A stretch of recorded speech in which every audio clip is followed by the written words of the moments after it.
Phone tapping కేసులో మాజీ DCP Radhakishan రావుకు ఈ నెల 12 వరకు రిమాండ్ విధించారు.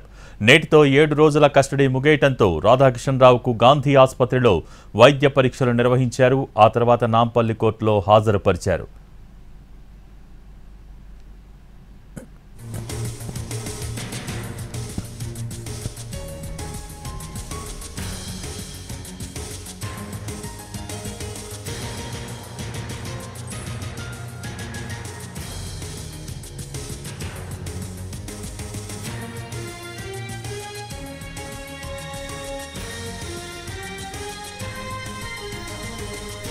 ఫోన్ ట్యాపింగ్ కేసులో మాజీ డీసీపీ రాధాకిషన్ రావుకు ఈ నెల 12 వరకు రిమాండ్ విధించారు. నేటితో 7 రోజుల కస్టడీ ముగియటంతో రాధాకిషన్ రావుకు గాంధీ ఆసుపత్రిలో వైద్య పరీక్షలు నిర్వహించి ఆ తర్వాత నాంపల్లి కోర్టులో హాజరుపరిచారు. దీనికి సంబంధించి మోర్ అప్డేట్స్ మా ప్రతినిధి కిరణ్ లైవ్ ద్వారా అందించేందుకు సిద్ధంగా ఉన్నారు. Kiran, over to you.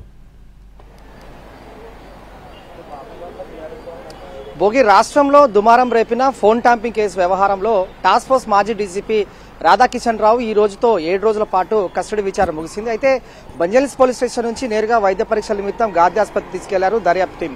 వైద్య పరీక్షల అనంతరం కొద్ది నిమిషాల క్రితమే నాంపల్లి కోర్టులోని 14వ మెజిస్ట్రేట్ ఎదుట రాధాకిషన్ రావును హాజరుపరిచారు. అయితే ఈ నెల 12 వరకు యథావిధిగా రాధాకిషన్ రావుకు రిమాండ్ విధించారు. అయితే మెజిస్ట్రేట్ ఎదుట రాధాకిషన్ రావుకు సంబంధించి పరిశీలిస్తే పోలీసులు ఎదుట ఒక విన్నపాన్ని మెజిస్ట్రేట్ దృష్టికి తీసుకురావడం జరిగింది. రాధాకిషన్ రావు ప్రధానంగా తనను జైలర్ అధికారులను కలవనివ్వడం లేదు, అలాగే లైబ్రరీ వెళ్లేందుకు అనుమతి ఇవ్వడం లేదు పోలీసులని మెజిస్ట్రేట్ వారి దృష్టికి తీసుకొచ్చారు రాధాకిషన్ రావు. అయితే పోలీసు వారిని మెజిస్ట్రేట్ వారు ప్రశ్నించిన తర్వాత డైరెక్షన్స్ ఇచ్చారు. రాధాకిషన్ రావును జైలర్ అధికారులను కలిసేందుకు అనుమతించాలి, అలాగే లైబ్రరీ వెళ్లేందుకు కూడా రాధాకిషన్ రావు అనుమతించాలని. అయితే కొద్ది నిమిషాల క్రితంలోనే మరికొద్ది సేపట్లోనే రాధాకిషన్ రావును చెంచల్గూడ జైలుకు తరలించబోతున్నారు పోలీసులు. దాదాపు 7 రోజుల పాటు వివిధ కోణాల్లో రాధాకిషన్ రావును ఫోన్ ట్యాంపింగ్ వ్యవహారంలో బంజారాహిల్స్ పోలీస్ స్టేషన్లో దర్యాప్తు టీం ప్రశ్నించింది. ముఖ్యంగా గతంలో ఇటు భుజంగరావు అలాగే తిరుపతి అన్నలు ఇచ్చిన స్టేట్మెంట్ ఏదైతే ఉందో దాన్ని బేస్ చేసుకుని ఇటు ప్రణీత్ రావు ఇచ్చిన స్టేట్మెంట్ బేస్ చేసుకుని రాధాకిషన్ రావును ప్రశ్నించారు పోలీసులు.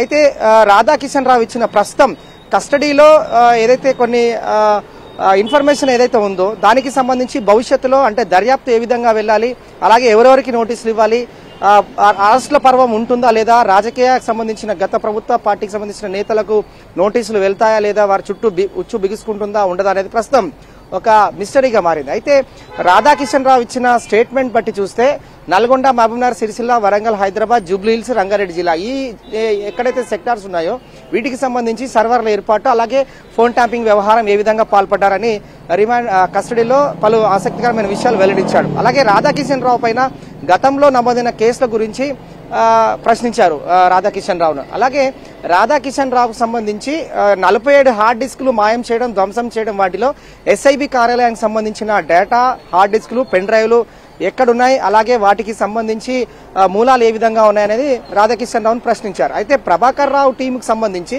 గత ప్రభుత్వంలో సుప్రీం ఆదేశాల మేరకు ఈ ఎక్కడైతే ప్రభాకర్ రావు టీం అంతా కూడా ఏ విధంగా వ్యవహరించింది, ఫోన్ ట్యాంపింగ్ వ్యవహారం ఏ విధంగా ముందుకు తీసుకెళ్లారు, అలాగే అక్రమాలకు ఏ విధంగా పాల్పడ్డారు, రాధాకిషన్ రావు బెదిరింపులకు పాల్పడుతూ అక్రమాలకు ఏ విధంగా పాల్పడ్డారు అనేది అతన్ని ప్రశ్నించారు. అయితే ప్రశ్నించినప్పుడు మాత్రం పలు ఆసక్తికర విషయాలు వెల్లడించినప్పటికీ రాధాకిషన్ కూడా భవిష్యత్తులో ఎవరెవరిని అరెస్ట్ చేస్తారు, అలాగే ఎవరెవరికి నోటీసులు ఇస్తారు అనేది ప్రధానంగా తెరపైకి వస్తున్న అంశం. అయితే రాజకీయ పార్టీకి సంబంధించి ప్రతిపక్ష పార్టీలకు సంబంధించిన నేతల ఫోన్ ట్యాంపింగ్ వ్యవహారం అంతా కూడా గత ప్రభుత్వ కనుసన్నలో సుప్రీం కనుసన్నలోనే నడిచిందనేది ప్రధాన ఆరోపణ. అయితే రాధాకిషన్ రావు నుంచి కీలకమైన సమాచారం సేకరించారు.